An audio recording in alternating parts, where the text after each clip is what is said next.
Hi welcome friends, Telugu మిత్రులు స్వాగతం. Markets చాలా అనూహ్యంగా ఈరోజు పెరిగాయి. మార్కెట్స్ అప్, మామూలుగా కాదు. నిఫ్టీ 300 పాయింట్లు, బ్యాంక్ నిఫ్టీ 900 పాయింట్లు, అంటే 3 times. Markets up. So uncertainty,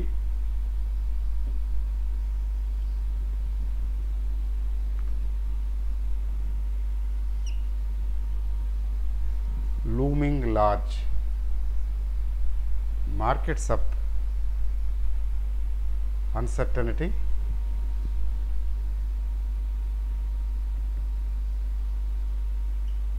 looms large.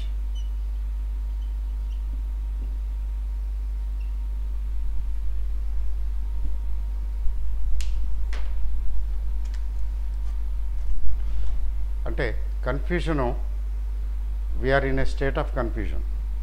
ఎలా అండి, ఎలా చెప్తారంటే మార్కెట్స్ అప్పు, బాగా మార్కెట్లు పెరిగాయి అంటే ఆమ్ జనతా జనరల్గా ఏంటంటే మార్కెట్లు పడిపోతాయని చెప్పి షార్ట్ సెల్లింగ్ చేస్తారు కదా, చేసి ఉంటారు.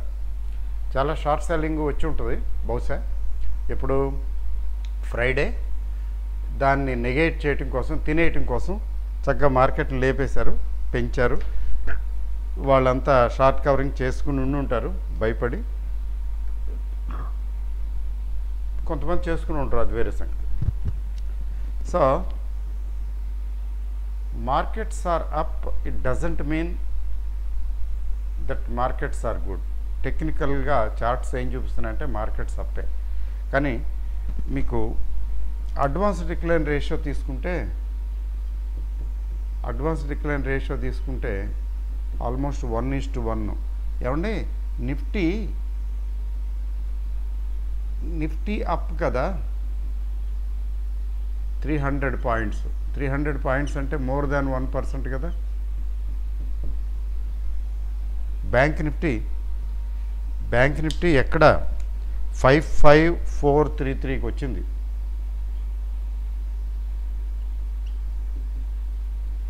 55433. Very good. So it maintains its good spirit. We should really appreciate this. But at the same time, అంతేకాదు టెక్నికల్గా చూడండి, ఒకసారి టెక్నికల్గా చూపిస్తాను. బుల్లిష్గా ఉన్నది అనటానికి నిదర్శనం ఇక్కడ కనపడుతుంది. ఆల్మోస్ట్ బుల్లిష్ ఎన్గల్ఫింగ్, బేరిష్కి బదులు బుల్లిష్ ఎన్గల్ఫింగ్ క్యాండిల్. చూడండి ఇక్కడ లాస్ట్లో. ఇంతకుముందు బేరిష్ క్యాండిల్ వచ్చింది కదా, ఆ బేరిష్ క్యాండిల్ తర్వాత పెద్ద దాన్ని పూర్తిగా కవర్ చేసి ఇంకొంచెం పైకి వెళ్ళినటువంటి వైట్ క్యాండిల్ వచ్చింది, అంటే bullish engulfing candle. This is about bank Nifty కూడా అంతే. ఎందుకంటే కొంచెం నిడివి కొద్దిగా తక్కువ, కానీ దాదాపు నిఫ్టీ కూడా అంతే. నిఫ్టీ చెప్పాలంటే కిందటి క్లోజింగ్ కంటే గ్యాప్ అప్ ఓపెనింగ్ వచ్చింది. కిందటి ఓపెనింగ్ కంటే కూడా, అంటే కిందటి ఓపెనింగ్ అంటే ఫ్రైడే నాటి ఓపెనింగ్ కంటే పైనే క్లోజ్ అయింది. ఫ్రైడే నాటి ఓపెనింగ్ 24,280 ప్లస్, ఇదేమో 337 దగ్గర క్లోజ్ అయింది. అంటే ప్రీవియస్ ఓపెన్ కంటే టుడేస్ క్లోజు ఎక్కువగా ఉంది. నోట్ చేయండి, ఈ పాయింట్ నోట్ చేసుకోండి. ప్రీవియస్ ఓపెనింగ్ కంటే ఈరోజు క్లోజింగ్ పైన ఉంది. ప్రీవియస్ క్లోజింగ్ కంటే ఈరోజు ఓపెనింగు పైన ఉంది. అంటే ఓపెనింగు పైన ఉంది, క్లోజింగు పైన ఉంది. చూడండి జస్ట్ మీకు, this is a black candle అండి. ఇది ప్రీవియస్ ఫ్రైడే జరిగినటువంటి, చూస్తున్నారండి, ఇది ఒకసారి చూడండి. ఇది ఫ్రైడే నాడు జరిగినటువంటి క్యాండిల్, ఫ్రైడే క్యాండిల్. ఇప్పుడు ఏమైంది, ఇది క్లోజు, ఇక్కడ క్లోజ్ అయింది, ఇక్కడ ఓపెన్ అయింది. ఎందుకంటే రెడ్ క్యాండిల్ కదా, రెడ్ లేదా బ్లాక్ అంటే opening is high, closing is low కదా.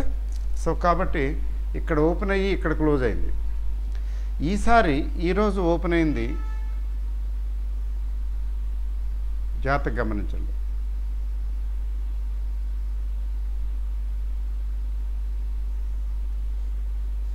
ఇక్కడ ఓపెన్ అయింది, ఇక్కడ ఓపెన్ అయింది, ఇక్కడ క్లోజ్ అయింది.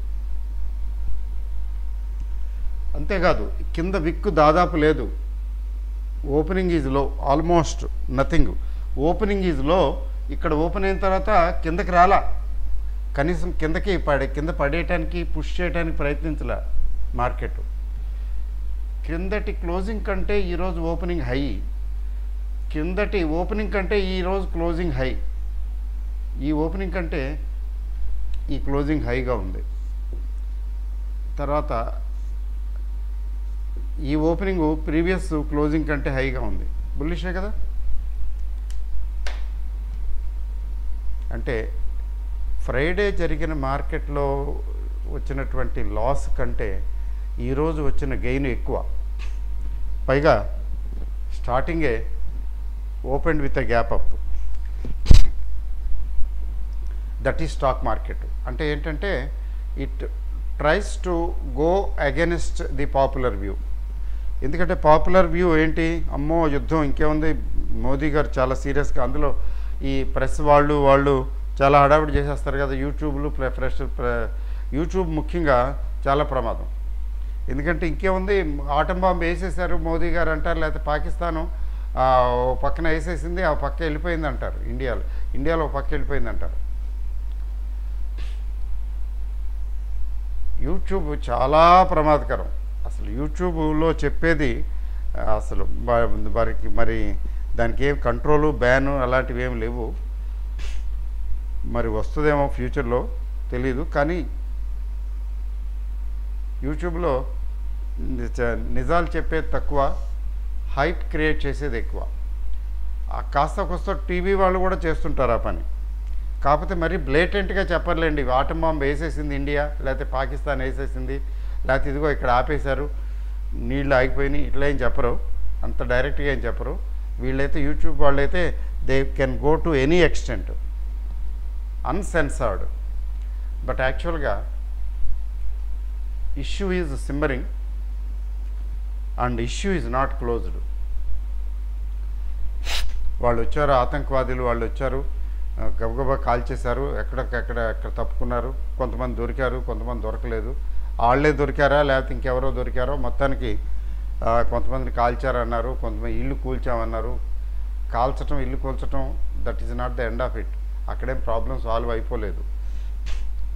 లేకపోతే ఓల్డ్ లీడర్స్ ఏదో చెప్పారు, వాళ్ళు ఇలా అంటున్నారు, వాళ్ళు ఇలా అంటున్నారు. యాక్చువల్గా వాళ్ళు ఏమంటున్నారో నిజం ఎవరికీ తెలియదు. ఊహాగానాలే చాలా వరకు. డైరెక్ట్గా వాళ్ళ స్పీచ్ వింటే తప్ప వాళ్ళు ఇలా అన్నారు అని, అంటే హియర్సే ఎవిడెన్స్ అంటాం కదా, హియర్సే ఎవిడెన్స్ కుదరదు. నిజంగా ట్రంప్ గారు ఏమన్నారు, పుతిన్ గారు ఏమన్నారు, చైనా వైఖరి ఏమిటనేది, నిజంగా ఏంటి జరుగుతున్నది అన్నది మన దాకా రాదు అసలు. అది it is difficult to guess. తర్వాత దేశంలో నాయకులు ఏమనుకుంటున్నారు, మోదీ గారి మైండ్లో ఏముంది, ఎలా రిటాలియేట్ చేయాలనుకుంటున్నారు. We are with blank idea, no idea, ఊరికే గెస్సింగే కదా. So markets are markets. ముఖ్యంగా మార్కెట్స్ ఎలా అంటే they try to go against popular view. అప్పుడే కదా వాళ్ళకి డబ్బులు వస్తాయి. ఈరోజు ఎంతమంది లాసులు బుక్ చేసుకున్నారో కదా. మొన్న ఫ్రైడే కంగారుగా షార్ట్ సెల్లింగ్ చేసి ఈరోజేమో తుస్సుమనిపించింది. తుస్సుమనిపిస్తే ఫ్లాట్గా కనీసం ఒక అరగంట సేపైనా కిందకి దిగి రాలేదు మార్కెట్. అస్సలు దిగనివ్వలేదు మార్కెట్ని. పైనే పట్టుకెళ్ళిపోయారు అంతే. సో ఇది పరిస్థితి. అయితే విశేషం ఏంటంటే విక్స్ లైట్గా తగ్గింది, ఏం పెద్దగా ఏం తగ్గలేదు, లైట్గా తగ్గింది విక్స్. ఈరోజు మార్కెట్ని కాపాడింది ఆర్ఐఎల్. రిలయన్స్ ఇండస్ట్రీస్ రిజల్ట్ బాగుందని మార్కెట్ పాజిటివ్గా తీసుకుంది. రాజుగారు తలుచుకుంటే దెబ్బలకు కదువా ఏముంది, కొనేద్దామరా అంటే సరి, కొనేయండిరా అంటే సరి కదా. 5% చాలా 5% అప్ అండి, ఇంకేం అక్కర్లే, ఇంకే షేరు పెరగల చెప్పాలంటే. మీరు గమనించండి, నిఫ్టీలో గణనీయంగా పెరిగిన షేర్లు ఏం లేవు. ఏదో అపోలో హాస్పిటల్స్ అట్లా కొద్దిగా పెరిగినాయి 1% అలాగా, 1% 2%. మీరు గెయినర్స్ తీసుకుంటే, మీకు గెయినర్స్ తీసుకుంటే తెలిసిపోతుంది. గొప్పగా గణనీయంగా 300 పాయింట్లు పెరగటానికి అనువుగా మార్కెట్లో ఏమీ గొప్పగా ఏం పెరగల. ఏం పెరిగినాయి అంటే ఒక్క రిలయన్స్ పెరిగింది, ఈవెన్ హెచ్డిఎఫ్సి బ్యాంకును టీసీఎస్ కూడా ఏం పెరగల. టీసీఎస్ చెప్పాలంటే ఫ్లాట్గా క్లోజ్ అయింది, దాదాపు తగ్గలేదు కానీ పెద్దగా పెరగలేదనే చెప్పాలి. పెద్దగా ఏంటి ఏమండి. మరి వాట్ మూవ్డ్ ద మార్కెట్ అంటే చూడండి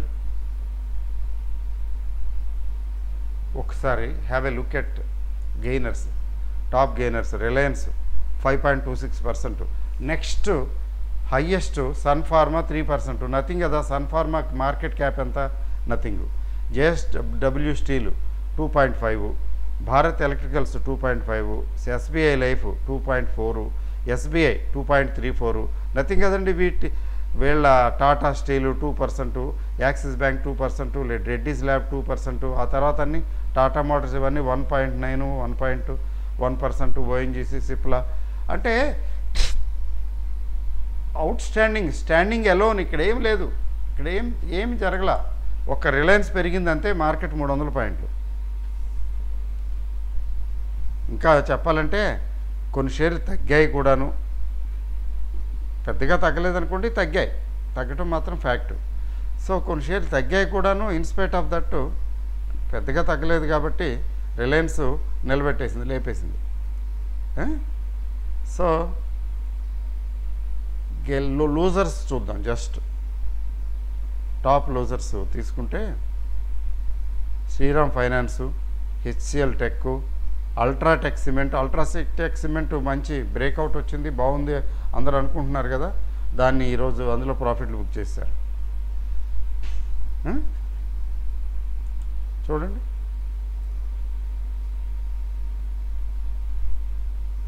ఇక్కడ శ్రీరామ్ ఫైనాన్స్ 5% తగ్గింది, HCL Tech 1.83%, UltraTech Cement 1%, Eternal, HUL, ఈ Nestle, Bajaj Finance, Wipro, TCS పెద్దగా తగ్గలేదనుకోండి, కొద్దిగా టాటా కన్జ్యూమర్స్, టెక్ మహీంద్రా ఇవన్నీ తగ్గాయి, కొద్దిగా తగ్గాయి అనుకోండి. ఇన్స్పైట్ ఆఫ్ దట్ ఇక్కడ ఏం జరిగిందంటే మార్కెట్ పెరిగింది. మరి బ్రాడ్ బేస్డ్ మార్కెట్ పెరిగిందా ఒకసారి చూడండి, let us see that also. చూడండి బ్రాడ్ బేస్డ్ మార్కెట్ 1342, ఇక్కడ చూడండి 1342 షేర్లు పెరిగితే 1230 షేర్లు తగ్గాయి. అంటే ఏంటి, బ్రాడ్ బేస్డ్ మార్కెట్ ఈ ర్యాలీలో పార్టిసిపేట్ చేయలేదు. మరి ఎవరు చేశారు, దాదాపు ఎవరు చేయలే. బ్యాలెన్స్డ్ మీ పోర్ట్ఫోలియో చూసుకునే ఉంటారు, మిడ్ క్యాప్లు, స్మాల్ క్యాప్లు మీ దగ్గర ఉండుంటాయి కదా, బాగా అన్నీ పెరిగాయి యూనిఫామ్గా, ఏదో సెలెక్టివ్గా పెరిగినాయి అంతే. This is called paradoxical. Nifty more than 1% పెరిగి 1.2% నిఫ్టీ పెరిగి, అంటే అబ్సల్యూట్ టర్మ్స్లో తీసుకుంటే 300 పాయింట్స్ పెరిగి, అలాగే బ్యాంక్ నిఫ్టీ 900 పాయింట్స్ పెరిగి, ఓవరాల్గా మార్కెట్ తీసుకుంటే పెరిగిన వాటి సంఖ్య తగ్గిన వాటి సంఖ్య దాదాపు బరాబర్ ఈక్వల్గా ఉన్నాయి. అంటే షేర్లు, మిగిలిన షేర్లు 768 పాయింట్లు, దాదాపు 800 పాయింట్లు అట, 1.4% అటండి బ్యాంక్ నిఫ్టీ. ఇదైతే ఇంకెక్కువ పెరిగింది నిఫ్టీ కంటే. కానీ ఇప్పుడు చూస్తే టెక్నికల్గా చూస్తే మామూలుగానే నిఫ్టీ బ్యాంక్ నిఫ్టీ కంటే కొంచెం స్ట్రాంగ్గా కనబడుతున్నారు. ఏముందిలేండి, కుడియడం కొద్ది పెద్ద తేడా ఏం లేదు, రెండు ఒకేలా ఉన్నాయి, they are okay. So what are the inferences, what are the conclusions that we have to draw? ఏమి లేదు, మార్కెట్స్ ఇలాగే బిహేవ్ చేస్తాయి. తగ్గుతాయి అనుకున్న రోజున పెరుగుతాయి, పెరుగుతాయి అనుకున్న రోజున తగ్గుతాయి. కొంతమంది అయితే రాత్రంతా నిద్రపోయి ఉండరు, అమ్మో రేపు పడిపోద్దేమో, 800 పాయింట్లు పడిపోద్దు, 500 పాయింట్లు పడిపోద్దు, 600 పాయింట్లు పడిపోద్దు, అంత అసలే యుద్ధం, అసలే భీష్మ ప్రతిజ్ఞ అట్లాగా మోదీ గారేమో భీష్మ ప్రతిజ్ఞ చేసి కూర్చున్నారు. పైగా ఆయన ట్రాక్ రికార్డు తీసుకుంటే ఆయన మామూలుగా తేలిగ్గా వదిలిపెట్టే రకం కాదు. గుజరాత్లో ఒకసారి చేసి చూపించాడు. ఇట్లా ఇవన్నీ కూడా ఆలోచిస్తూ నిద్ర పట్టక ఏమైపోద్దో అనుకున్న వాళ్ళు ఉండుంటారు. ఉదయం లేచి చూడగానే it's a different story that happens. కాబట్టి స్టాక్ మార్కెట్ షార్ట్ పీరియడ్లో, వెరీ షార్ట్ పీరియడ్ అస్సలు ప్రెడిక్ట్ చేయలేము. They go in a contrarian వేలో వెళ్తారనమాట. నెక్స్ట్ పడిపోద్దు అనుకున్నప్పుడు పెరిగిపోద్ది అనుకున్నప్పుడు పడిపోద్ది. అసలు ఫ్రైడే సిచ్యువేషన్ చూస్తే ఎవరికీ అనిపించదు మార్కెట్లు పెరుగుతాయి అని. ఎనలిస్టులు కూడా మార్కెట్లు డౌటే, అంటే వాళ్ళ మైండ్లో ఈ పెహల్గామ్ అటాక్ ఆస్పెక్ట్ మైండ్లో ఉండి వాళ్ళు అట్లా మార్కెట్లు మార్కెట్లు తగ్గితే ఇక్కడ వరకు తగ్గుతాయి, అక్కడి వరకు తగ్గుతాయని కదా. సో తగ్గుతాయో పెరుగుతాయో అల్టిమేట్గా ఏం జరుగుతుందనేది రానున్న కాలమే చెబుతుంది. ఈ రోజు వరకు తీసుకున్నట్లయితే నథింగ్ హ్యాపెండ్. అయితే రిజల్ట్స్ తీసుకున్నట్లయితే పిఎస్యూస్ చూడండి ఒకసారి. Let's go back. PSU bank IDBI wonderful result ఇచ్చింది. ప్రైవేట్ బ్యాంకు ఆర్బిఎల్ఏనా, it must be RBL only. RBL bank wonderful result ఇచ్చింది. చాలా రోజుల తర్వాత వండర్ఫుల్ రిజల్ట్ చూసారా. ఇటు private and public sector banks రెండు అన్నీ మంచి రిజల్ట్స్ ఇస్తున్నాయి. ఆ మధ్యన బ్యాంక్ ఆఫ్ మహారాష్ట్ర, ఇట్లా ఈ బ్యాంకులు, కెనరా బ్యాంక్, ఇవన్నీ కూడా, కెనరా బ్యాంక్ వచ్చేసినట్టుంది. ఇవి అన్నీ కూడా మంచి results, reasonably very good results ఇచ్చాయి. ప్రైవేట్ బ్యాంకులు ఇచ్చాయి, పబ్లిక్ సెక్టర్ బ్యాంకులు ఇచ్చాయి. అంటే దాని అర్థం ఏంటి? Things are in right direction. At least banking and finance sector బాగానే ఉంది. ఎన్బిఎఫ్సిస్, బ్యాంక్స్లో బోత్ ప్రైవేట్ అండ్ పబ్లిక్, మీకు ఐడిఎఫ్సి, ఫస్ట్ బ్యాంక్ ఇవన్నీ కూడా వచ్చినట్టున్నాయి. So far so good. ఇక్కడ వరకు ఓకే. అంటే ఎందుకంటే ఫైనల్గా ఈ రిజల్ట్స్ని కూడా చూస్తుంది మార్కెట్. రిజల్ట్స్ని చూసి దాన్ని బట్టి నెక్స్ట్ మార్కెట్లో ఏంటి బయింగ్ చేయాలా, సెల్లింగ్ చేయాలా, లేకపోతే తటస్థంగా ఊరుకోవాలా అన్నది మార్కెట్ డిసైడ్ చేస్తుంది. మార్కెట్లో ఇంటెలిజెంట్ వర్గం ఉంటుంది కదా, వాళ్ళు డిసైడ్ చేస్తారు. ఏమండి 28వ తారీఖు ఇంకా వండర్ చూపిస్తాను చూడండి. ఎఫ్ఐఎస్, డిఐఎస్ ఏం చేశారు చూడండి. నెట్ ఎఫ్ఐఎస్ ఈరోజు 2474 షేర్లు 2474 కోట్లు కొన్నారట. అందుకే నేను కొద్దిగా లేట్గా స్టార్ట్ చేశాను వీడియో.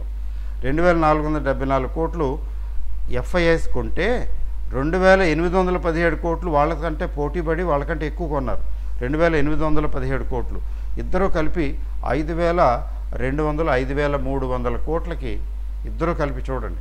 ఇద్దరూ కలిపి 5300 కోట్లు కొన్నారు. ఎఫ్ఐఐస్ కొన్నారు, డిఐఎస్ కొన్నారు. ఒక పక్కేమో యుద్ధమేఘాలు. నిజంగానే చెప్పాలంటే సీరియస్ మ్యాటరే, కానీ వీళ్ళకి కాదు, మార్కెట్ పీపుల్కి కాదు, అది సీరియస్ మ్యాటర్ కాదు, ఏం కాదు, అదేం లేదు అని చెప్పి కొనేశారు. అంటే దీని అర్థం so that is stock market. ఎప్పుడు ఏం జరుగుతుందో చెప్పలేము. అంటే ఇవాళ పెరిగిపోయింది కాబట్టి రేపు పెరుగుతుంది, ఎల్లుండి పెరుగుతుందని అజంప్షను తీసుకోలేము. అలానే పడిపోతుందని డంకాగా బల్లగుద్ది చెప్పలేము. కొన్నారు వాళ్ళంతే. కొనటం ఎంతసేపు, అమ్మటం ఎంతసేపు వాళ్ళ చేతిలో పని. వాళ్ళు చాలా క్విక్గా, ఫాస్ట్గా చేయగలరు, మనం చేయలేము. అటు ఇటు వెనక ముందు ఆడుతా లాగుతా పీగుతూ ఉంటాం. ఈలోగా బయట వెళ్ళిపోతుంది మార్కెట్, మన చేయి దాటిపోతుంది. క్విక్గా మనం అమ్మలేము, క్విక్గా మనం కొనలేము వాళ్ళలాగా. సో ఇది మార్కెట్ అంటే ఇలా ఉంటుంది. మీకు గుర్తుందా, కరోనా టైంలో సెకండ్ ఫేజ్, ఫస్ట్ ఫేజ్లో లాక్డౌను మార్కెట్లు పడేశారు. సెకండ్ ఫేజ్కి వచ్చేటప్పటికి లాక్డౌన్ తీసేశారు, కానీ భయంగా ఉన్నారు. కానీ సెకండ్ ఫేజ్ ఎరగొట్టేసింది, చెతకొట్టేసింది. ఎలా చెతకొట్టేసింది? భయంకరంగా బోల్డ్ మంది చనిపోయారు. ఇండియాలో ముఖ్యంగా ప్రపంచంలోనూ చనిపోయారు, ప్రపంచవ్యాప్తంగా చనిపోయారు. అమెరికా, యూరప్, ఇటు చైనా న్యూస్ మనకు తెలియదు అనుకోండి, అన్ని చోట్ల పోయారు. కానీ భారతదేశంలో కూడా గట్టిగానే పోయారు. అక్కడికి టీకాలు వేయించుకున్నాం, అదే మనం ప్రివెంటివ్ మెజర్స్ తీసుకున్నాం కదా, అందరికీ ఇంజక్షన్లు చేశారు, అన్నీ చేయించుకున్నాం. ఇన్స్పైట్ ఆఫ్ దట్ కూడా గట్టిగా చనిపోయారు.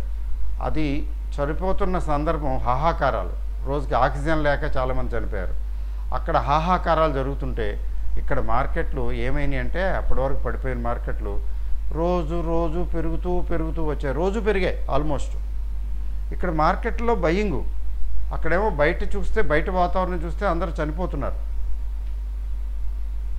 తల్లికి పిల్లకి తల్లి, తల్లిని పిల్లని తల్లి చూసుకోలేని పరిస్థితి. శవాన్ని తీసుకెళ్ళి దహన సంస్కారాలు చేయలేని పరిస్థితి. అక్కడే శవాన్ని వదిలిపెట్టేసి రావటం, లేకపోతే ఎవరైనా పోతే చూడటానికి కూడా నలుగురు మనుషులు వెళ్ళలేని పరిస్థితి. It happened with everybody. నాకు మా కజిను, ప్యారలల్ కజిను చనిపోతే, విజయవాడలో చనిపోతే వెళ్ళటానికి వీలు పడలేదు, వెళ్ళలేకపోయాను. Because of corona. ప్రాణాంతకం కదా. ఇలా బాగా దగ్గర వాళ్ళు, కావలసిన వాళ్ళు చనిపోతే వెళ్ళలేకపోయాం. It might happened with many of you also. So markets or market have their own direction.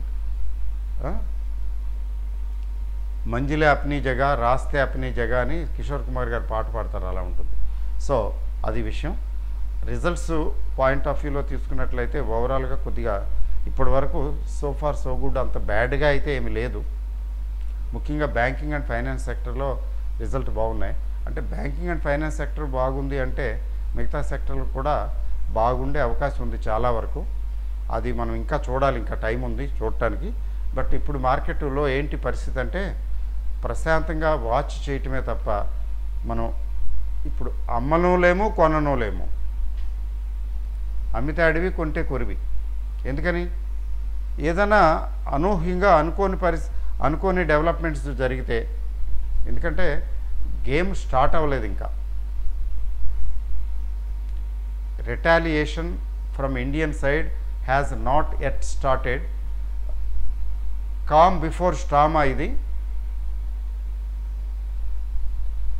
లేదా కామ్ ఆఫ్టర్ స్టామా. అసలు స్టామ్ లేదులేండి, స్టామ్ ఇంకా మొదలవలా. సో గవర్నమెంట్ ఏదో కాంప్రమైజ్ అయిపోయి ఏదో ఆ టర్మ్స్ కండిషన్స్ ఏదో మాట్లాడితే సరే ఓకే క్షమించేస్తాం ఈసారికి అంటారా? లేదు కుదరదులే అంటారా? కుదరదులే అంటే ఎలా రిటాలియేట్ చేస్తారు, ఏ స్కేల్ ఆఫ్ రిటాలియేషన్ ఎలా ఉంటుంది, అవన్నీ ఊహాగానాలే తప్ప మనం ఏమి ఊహించలేము. కాబట్టి రానున్న కాలంలో జరగబోయే ఘటనలో అనూహ్యం. కాబట్టి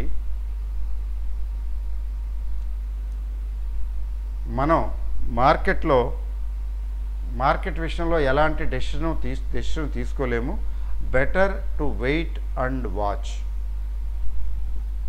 అంతే. Better to wait and watch. Better to wait and watch అంటే ఏం జరుగుతుందో తెలియదు, చూద్దాం. అట్లీస్ట్ ఒక వారం 10 రోజులు తప్పదు. కాబట్టి బయింగ్లు సెల్లింగ్లు రెండు లేకుండా చేయకుండా ప్రశాంతంగా మార్కెట్ని వాచ్ చేస్తే బాగుంటుంది. అమ్మో అది పెరిగిపోతుంది,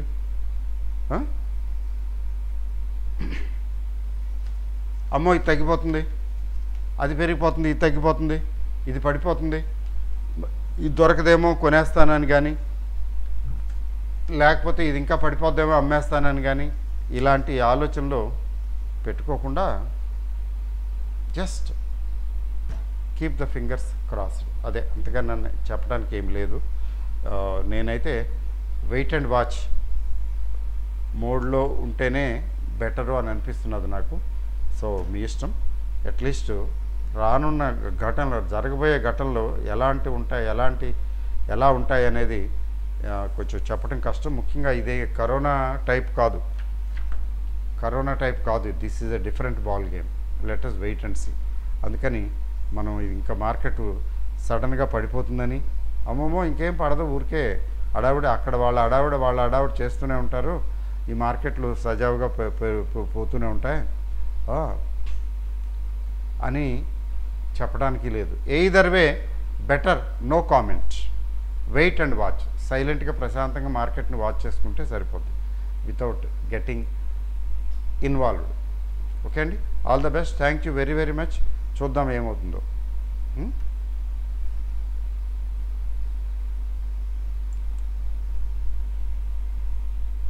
డన్. Thank you.